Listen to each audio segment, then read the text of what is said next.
नमस्ते दोस्तों। आज हम जिस विषय पे बात करेंगे वो बहुत ही कॉमन सब्जेक्ट है और वो सब्जेक्ट है डोनेशन, मतलब दान।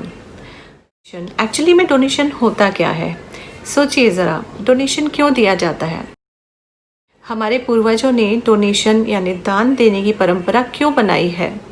जब भी कोई व्रत होता है, त्योहार होता है, कोई फेस्टिवल या कभी कुछ एक अच्छा ओकेशन होता है, हमेशा हम दान देते हैं।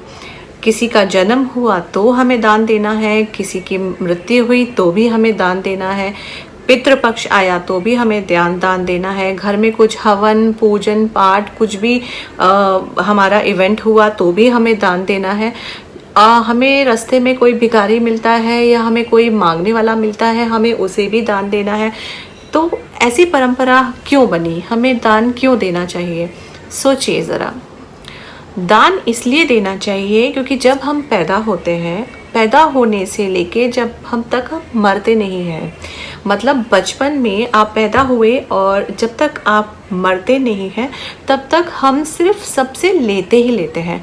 हम अपने पेरेंट्स से लेते हैं, अपने गुरु से लेते हैं, अपने रिलेटिव्स से लेते हैं, अपनी सोसाइटी से लेते हैं, अपने नेशन से लेते हैं, हम अपने दोस्तों से भी लेते हैं। मतलब हमारे संपर्क में जितने भी लोग होते हैं हम उनसे सिर्फ लेते हैं। उसके अलावा हम नेचर से लेते हैं। हम पानी है, अग्नि है, आपके पेड़ पौधे हैं, आप सोचिए हम हर चीज़, प्रकृति के हर एक चीज़ का हम यूज़ करते हैं, तो हम सिर्फ ले ही रहे हैं। तो रोटेशन जो होता है, जैसे कि आपको एक बार यूनिवर्स ने आपको कुछ दिया, अगर आप उसको रिटर्न नहीं करेंगे तो यूनिवर्स एक टाइम पर आने के बाद वो आपको देना भी स्टॉप कर देगा। तो अगर आपको रोटेशन चालू रखना है, लेना और देना, लेन देन, तो उसके लिए आपको आपकी आउट गोइंग भी बढ़ानी पड़ेगी। सिर्फ आप लेते ही रहेंगे, लेते ही रहेंगे, लेते ही रहेंगे, तो एक टाइम ऐसा आएगा कि जब ऊपर वाला भी आपको देना बंद कर देगा। डोनेशन आपके कर्मों को सुधारता है, क्योंकि लाइफ में हमें जो भी मिलता है वो हमारे कर्मों का ही फल होता है। तो अगर आपको लाइफ में कुछ और अच्छा चाहिए, if you really want something, if you are expecting something good for you in future from universe, from God, then you have to give it something. आपको भी देने की आदत डालनी चाहिए। कई लोग अपनी लाइफ में सिर्फ रोते रहते हैं, अपनी लाइफ में सिर्फ शिकायत ही करते रहते हैं कि उन्हें ये नहीं मिला, उसे ऐसे वो मिला, उसे ये नहीं मिला। तो लाइफ में एक चीज़ उन्हें भी समझनी चाहिए कि आपको देने की आदत होनी चाहिए।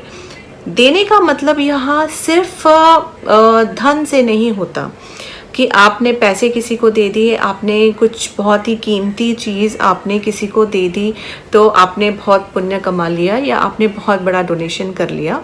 क्योंकि देने के लिए बहुत सारी चीज़ें हैं। जैसे मैं आपको बताऊं कि डोनेशन कितने तरीके का होता है। दान, आप जो मॉनेटरी, जो आप पैसे से लेके आप दे सकते हैं, वो जिसमें गौदान बहुत बड़ा दान हो जाता है। धन का तो होता ही है, मनी। उसके अलावा होता है प्रॉपर्टी, आप भूमि दान जो देते हैं लोग। उसके अलावा होता है अन्नदान, ग्रेन, किसी भी तरीके का अन्न आप दे सकते हो। उसके अलावा सोने का दान होता है, चांदी का दान होता है और वस्त्रों का भी दान होता है। तो ये सारी चीज़ें जो हैं ये आप पैसे से खरीद सकते हैं या फिर आप सिंपल पैसे भी दे सकते हैं। इसके अलावा और भी बहुत सारे दान होते हैं जो पैसे से नहीं खरीदे जा सकते हैं और वो भी बहुत बड़े दान होते हैं। इसके अलावा जैसे कन्यादान तो होता ही है, उसके अलावा श्रम दान होता है।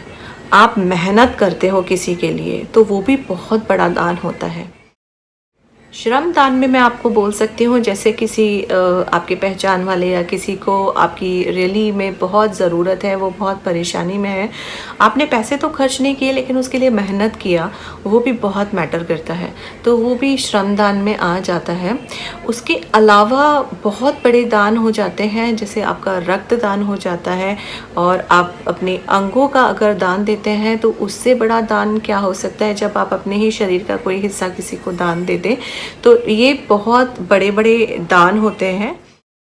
इसके अलावा जैसे कभी कभी बड़ी आपदाएं आ जाती हैं, जैसे अर्थक्वेक आ गया, बाढ़ आ जाती है, कहीं सुनामी आ गया, कुछ बहुत बड़ा हो गया, तो आप गवर्नमेंट को दे सकते हैं। मैं आपको दान देने का थोड़े से कुछ नियम बता दूं। जैसे आप अगर कोई दान देते हैं तो दान अपनी ही पैसे का, अपनी ही प्रॉपर्टी का दान दीजिए। आप किसी और की प्रॉपर्टी है और किसी और का पैसा है, आपने वो दे दिया दान में और आपको लगा कि मैंने बहुत बड़ा काम कर दिया, तो नहीं। दान सिर्फ अपने ही पैसे, अपनी ही प्रॉपर्टी, अपनी ही चीज़ों का दान देंगे तो वो दान में काउंट होता है। उसके अलावा जो दान आप दे रहे हैं वो किसी भी स्वार्थ के बिना ही दीजिए। ऐसा नहीं है कि गिव एंड टेक पॉलिसी चल रही है कि मैंने ये दान दिया है, उसके बदले में आप मुझे ये दे दो, या उसके बदले में आप एक्सपेक्ट करने लग जाओ किसी से, या ऊपर वाले से भी एक्सपेक्ट करने लग जाओ। नहीं, दान हमेशा बिना किसी निस्वार्थ भावना के देना चाहिए, बिना किसी एक्सपेक्टेशन के देना चाहिए, तो वो दान कहलाता है। और दान देने के बाद कभी भी रिग्रेट नहीं करना चाहिए। कई लोगों का ऐसा होता है, देखा गया है कि वो दान तो दे देते हैं जोश जोश में, दूसरे को देख के दिखावे में, लेकिन उसके बाद में वो रोते रहते हैं, हाय हमने इतना दे दिया, हमने क्यों दे दिया। तो दान देने के बाद कभी भी रिग्रेट ना करें, क्योंकि दान हमेशा दिल से खुश होके दिया जाता है, अपनी अंतर आत्मा से दिया जाता है, और अपने ही बहुत ही प्रेम स्नेह भाव से दिया जाता है, अपनी स्वयं की इच्छा के साथ। किसी के दबाव में आप दान ना दें, किसी से डर के, या किसी ने आपको धमकाया हो, या आप उसके बाद दान दे दें और आपको लगा कि दान हो रहा है। कभी भी किसी को गुस्से में दान ना दें। तो जब भी दान दें, इसीलिए कहते हैं आपका मन बहुत खुश होना चाहिए उस दान देने के बाद, तब वो दान काउंट होता है। लेकिन जो दान अगर आप दे रहे हैं, तो दान आप अगर गुप्त करते हैं तो वो सबसे बड़ा होता है, क्योंकि पूरी दुनिया को हो हल्ला करके, दिखा दिखा के आप दान देते हो, उसका कोई मैटर नहीं करता, उसका कोई मायने नहीं रह जाते हैं फिर। तो बेटर है अगर आप दान देना चाहते हैं तो दान थोड़ा गुप्त दान दीजिए।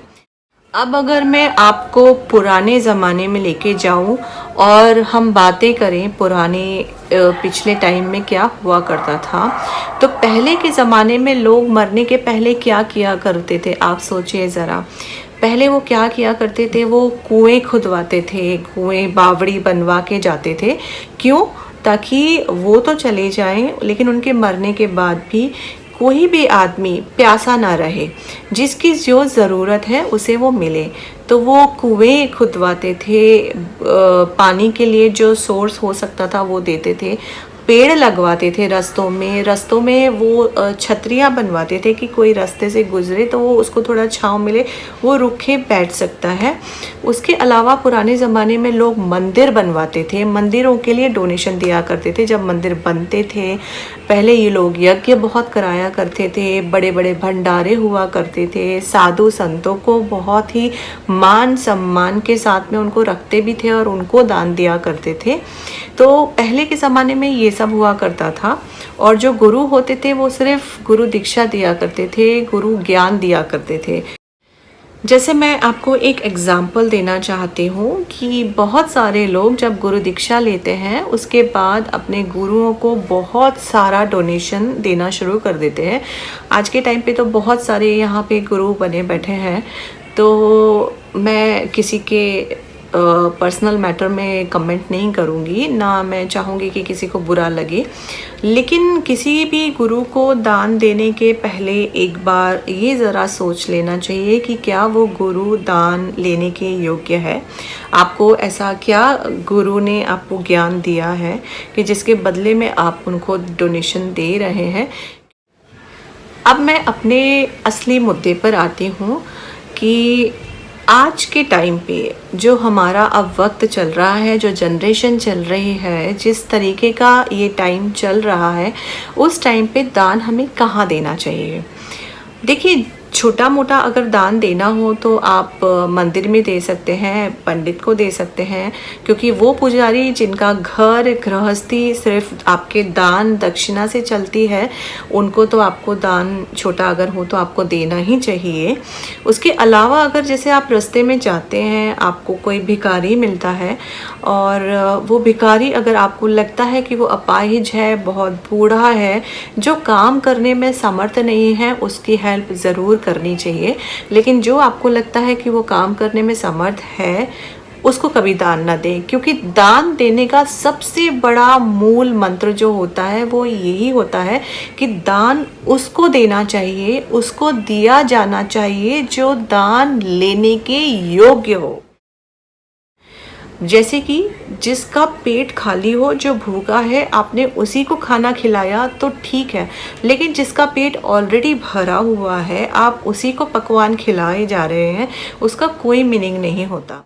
उसके अलावा आज का जो हमारा टाइम चल रहा है उसके हिसाब से हमें जो आज दान देना चाहिए, ये हमारा मेन आज मुद्दा है।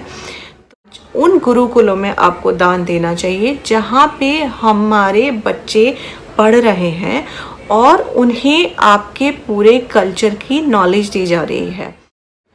जिस स्पीड से, जिस गति से हमारी जनरेशन आगे बढ़ रही है, उस स्पीड से अगर हम कैलकुलेट करें तो अगले 20-30 साल में हम अपना सारा लिटरेचर, हम अपना सारे संस्कार, हम अपने सारे धर्म की बातें हम भुला बैठेंगे, हम अपना सारी चीज़ें ऑलमोस्ट गंवा बैठेंगे। जिस तरीके से हम वेस्टर्न सिस्टम को हम अडॉप्ट किए जा रहे हैं, तो आज के टाइम पे अगर देखा जाए तो यही गुरुकुल हैं जहाँ से बच्चे पूरे के पूरे ट्रेनिंग करके निकलते हैं, सारे वेद पुराण का पढ़ के। यही वो बच्चे हैं जिन्हें पूरी नॉलेज होती है हमारे धर्म की, हमारे संस्कारों की। बाकी तो बहुत लोगों को इतना ज्ञान नहीं होता है, तो इसीलिए मैंने बोला आज के संदर्भ में अगर हम बोलें, जो टाइम हमारा चल रहा है उसमें अगर आपको लगता है कि यस, आपको अपने धर्म के लिए अगर कुछ लगता है कि आपको करना चाहिए, तो ये टाइम पे आपको एक्चुअल में डोनेशन आपको ऐसे गुरुकुल और ऐसे ही आश्रम को देना चाहिए जहां आपके धर्म, आपके संस्कार को अगली पीढ़ी में ट्रांसफ़र किया जा रहा हो, जहां अगली पीढ़ी को सिखाया जा रहा हो या उन्हें तैयार किया जा रहा हो। तो आप ये सोचिए, अगर 1% भी हमारे पास नहीं है उन लोगों का हमारी इतनी जनरेशन में जिसको आपके वेद पुराण का ज्ञान हो, तो सोचिए हम किस दिशा में आगे बढ़ रहे हैं। आप 100 हिंदुओं को निकाल लीजिए, उसमें से आपको एक भी नहीं मिलेगा जिसको पूरा ज्ञान हो। तो इसीलिए आज के संदर्भ में मैंने जो बोला, बहुत ज़रूरी है हमें उन संस्थानों को, उन आश्रमों को बढ़ावा देना जो हमारे संस्कार को आगे तक ले जाने का काम कर रहे हैं। और वो बहुत ही मुश्किल से आगे निकलते हैं क्योंकि उन्हें सपोर्ट करने वाला कोई नहीं होता है। तो वो हमारी जिम्मेदारी होती है कि हम ऐसे संस्थानों को सपोर्ट करें। दान देने के लिए आपको ऐसा नहीं है कि कोई स्पेसिफिक मुहूर्त निकालना पड़ेगा, आपको कुछ स्पेसिफिक किसी को आपको ढूंढना पड़ेगा तब आपको देना है, नहीं। आपको रास्ते में किन्नर मिलते हैं, आप उनको देकर जाइए, बहुत अच्छा होता है उनको देना, उनका आशीर्वाद भी लीजिए, उनका आशीर्वाद भी बहुत मायने रखता है।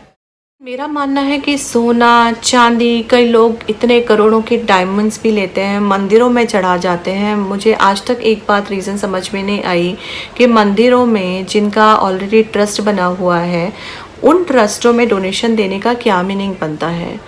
ईश्वर तो पूरी दुनिया को देने वाले हैं, हम उनको क्या दे पाएंगे, हमारी कैपेसिटी नहीं है कि हम उनको कुछ दे पाएँ।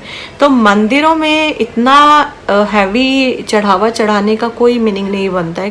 किसी भूखे को अगर खाना खिला देते हैं तो वो बहुत मैटर करता है। किसी प्यासे को कुछ दे दीजिए, कभी हो सकता है तो किसी अनाथ आश्रम में दीजिए, वृद्धाश्रम में दीजिए, मैंने आपको बता रही हूँ आश्रम में दीजिए। सबसे बड़ा आज के टाइम पे गुरुकुल जो होते हैं, जो बच्चों को वैदिक ज्ञान देते हैं, आप उसमें दीजिए, बहुत बड़ा दान है। आपको लगता है तो आप किसी गौशाला में जाइए, किसी गौशाला में गायों को चारा डाल कर आइए, रोटी डाल के आइए, उनको अपने हाथों से खिलाइए। आप देखेंगे आपकी लाइफ में बहुत बड़े मिरेकल्स होंगे। आप कभी किसी बड़ी गौशाला में जाइए जहाँ 100-200 गायें उससे ज़्यादा हो, आप ज़रा उनकी एक बार सेवा करके आइए। आपको लगेगा कि हाँ ये बहुत फ़नी चीज़ कोई बता रहा है, लेकिन आप जब करेंगे तब आपको पता चलेगा आपकी लाइफ में कब कहाँ मिरेकल्स हो जाते हैं और उसका कहाँ आपको रिजल्ट मिल जाता है। ये साइंस का भी नियम है। आप ये मान के चलिए कि every action is having an opposite equal reaction. तो आप जो भी करते हैं उसका फल आपको मिलता ही मिलता है। अगर आप अच्छा कर रहे हैं तो डेफिनेटली उसका रिजल्ट अच्छा ही आपको मिलेगा। आप गलत कर रहे हैं तो डेफिनेटली उसका रिजल्ट आपको गलत ही मिलेगा। तो जब आप किसी को दे रहे हैं और किसी की आत्माएं इतना खुश हो रही हैं कि वो आशीर्वाद निकाल रही हैं, तो definitely this blessing is gonna go to the universe and it's gonna come back again to you only. तो ये चीज़ें वापस आती हैं। जैसे शब्द होते हैं बहुत बड़े रोल प्ले करते हैं। अगर किसी ने आपको बहुत प्यार से ब्लेसिंग दे दिया तो आप किसी नीडी, किसी ज़रूरतमंद को आप दान देंगे तो आपको बहुत फ़ायदा होगा। आई होप आपको मेरी ये जानकारी अच्छी लगी होगी। अगर आपको अच्छी लगी तो प्लीज़ इसे आगे बढ़ाइए, मेरे वीडियो को लाइक करिए, शेयर करिए, सब्सक्राइब करिए और बेल आइकॉन दबाना मत भूलिए। Thank you for watching me.